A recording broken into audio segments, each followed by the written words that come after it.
মিটফোর্ডের সামনে সোহাগ হত্যার প্রতিবাদে গ্রামের বাড়ি বরগুনায় প্রতিবাদ সমাবেশ করছে সচেতন নাগরিকরা।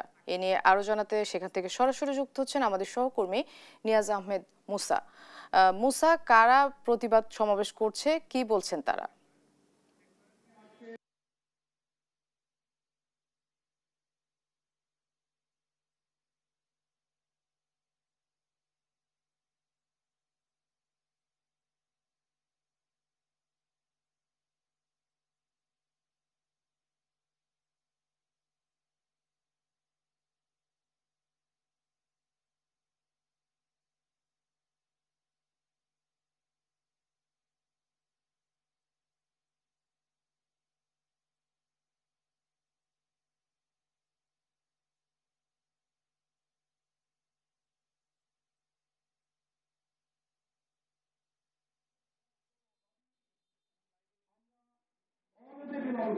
দ্রুততম সময়ের মধ্যে দৃষ্টান্তমূলক বিচার চাই, দৃষ্টান্তমূলক শাস্তি চাই এবং সোহাগের ছেলে সোহাগের 7 মাস বয়সে মাত্র 7 মাস বয়সে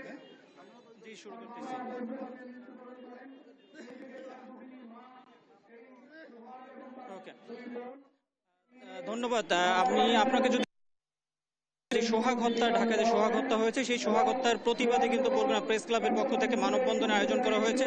বিভিন্ন শ্রেণী পেশার মানুষ এই মানববন্ধনে অংশগ্রহণ করেছে। আমরা যদি সরাসরি বরগুনা প্রেস ক্লাবের সাধারণ সম্পাদক বক্তব্য রাখছে এবং তার বক্তব্য আমরা শোনানোর চেষ্টা করি। আমরা তীব্র নিন্দা জানাই, এই ঘটনার আমরা প্রতিবাদ জানাই এবং কোনো হত্যাকাণ্ড, সকল হত্যাকাণ্ডের আমরা বিচার চাই এবং আমরা চাই সকল অন্যায়ের বিচার চাই, সকল অনিয়মের বিচার চাই। আমরা এখানে দাঁড়িয়েছি, আমাদের আজকে বরগুনা পুরো জেলা শোকে ছায়ায় ছেয়ে গেছে, শোকের মাতম চলছে রায়ভোগ গ্রামে বরগুনা সদর উপজেলার। আপনারা যারা এখানে উপস্থিত হয়েছেন সবাইকে আবারও কৃতজ্ঞতা জানাচ্ছি।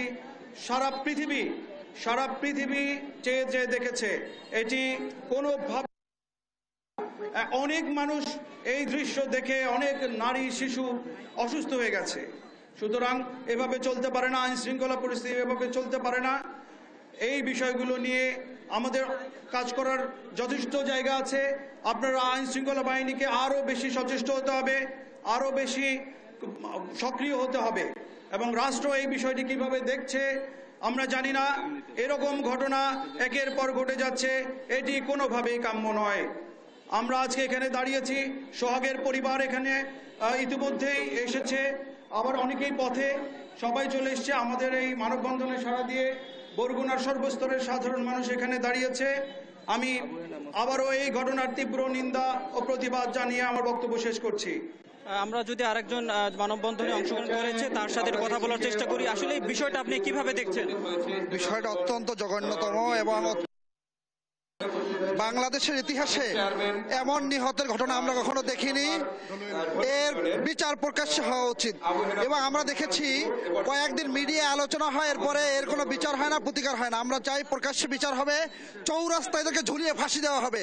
এবং আমরা দেখি প্রায় যখন ধরা পড়ে তখন পুরস্কার, ধরা না পড়লে পুরস্কার, ধরা পড়লে তখন বহিষ্কার, আবার যখন ভাইরাল হয় তখন বিচার, তাছাড়া বিচার হয় না।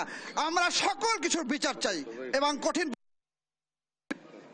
যেমনটা শুনছিলেন, আসলে এই পুরো দেশ শোকে স্তব্ধ এবং ক্ষোভে উত্তাল। আমরা পরিবারের বাড়িতে রাতে গিয়েছি, সেই বাড়িতে শোকের মাতম চলছে এবং এলাকার মানুষের সাথে কথা বলেছি। এলাকার যে সাধারণ মানুষ তারা বলার চেষ্টা করেছে সোহাগ খুবই ভালো মানুষ ছিল এবং মানুষের বিপদে পাশে থাকতো, কিন্তু সোহাগের যে নৃশংসভাবে হত্যাকাণ্ড এটি আসলে কেউ মেনে নিতে পারছে না এবং বরগুনার সাধারণ সর্বস্তরের মানুষ কিন্তু মাঠে নেমে এসেছে এবং এই নৃশংস হত্যাকাণ্ডের বিচারের দাবিতে তারা কিন্তু বিভিন্ন জায়গায় কিন্তু মানববন্ধনের আয়োজন করার চেষ্টা করেছেন এবং বরগুনা প্রেস ক্লাবের সামনে এখন মানববন্ধন।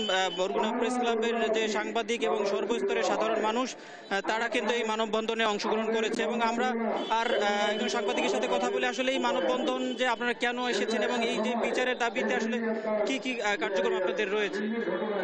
বাংলাদেশের ইতিহাসে এইরকম জঘন্যতম হত্যাকাণ্ড আর একটাও ঘটেছে বলে আমাদের জানা নেই।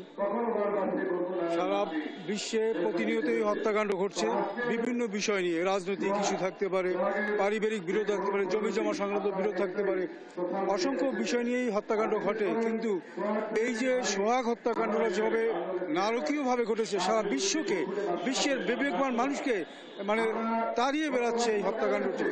আমরা এর দৃষ্টান্তমূলক শাস্তি দাবি করছি। অচিরেই যেন এই হত্যাকাণ্ডের সাথে যারা জড়িত তাদের দৃষ্টান্তমূলক শাস্তি হয় এবং এরকম নারকীয় হত্যাকাণ্ড যেন বাংলার মাটিতে আর কোনোদিন না হয়, সেরকম যেন শাস্তি হয়, এই আমরা আশা করছি। এই যে হত্যাকাণ্ডের বিচারের দাবি নিয়ে কিন্তু মানুষ রাস্তায় নেমেছে এবং প্রতিটি মানুষের কিন্তু মধ্যে শোকের ছায়া বিরাজ করছে এবং প্রতিটি মানুষের মধ্যে ক্ষোভও রয়েছে যে আসলে এভাবে নরকীয় হত্যাকাণ্ড আসলে নজিরবিহীন। এই ছিল বরগুনা থেকে আমার কাছে সর্বশেষ। মুসা, আপনাকে ধন্যবাদ। দর্শক, বরগুনা থেকে সোহাগ হত্যার প্রতিবাদ সমাবেশ সম্পর্কে সর্বশেষ খবর জানাচ্ছিলেন আমাদের সহকর্মী মুসা।